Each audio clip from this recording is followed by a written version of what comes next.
far.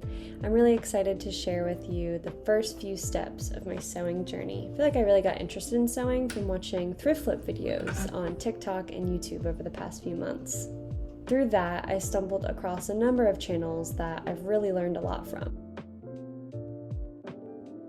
I was amazed at how these people were making incredibly beautiful things, either from blank fabric that they pulled into a real piece of clothing, or from clothes that someone was never going to wear anymore. They were able to give new life to this material just by putting in some creativity and effort. Building off this inspiration, I was able to create a few things of my own. A lot of it was rehemming, mending holes, kind of simple stuff like that, but I also tried out some fully creative projects. This one here was a large Hawaiian shirt that I thrifted. I immediately fell in love with the print on it.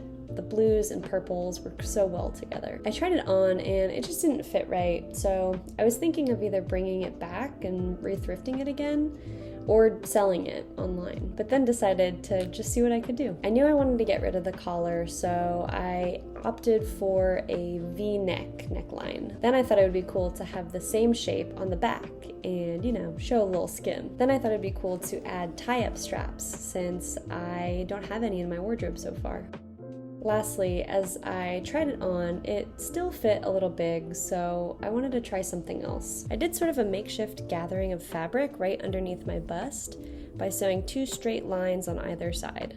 The idea was to replicate somewhat of a peplum-shaped silhouette, but overall, it helped to give shape to my bust and waist. I learned a lot through the mistakes on this top. There are quite a few jagged edges, both from cutting and sewing. If you look closely enough, actually, the whole neckline is pretty offset. And when I actually did the cinching for the waist, I ended up doing a bit more than I first measured, so fits a little tighter than expected. But despite all these quirks, I'm so excited with how it turned out.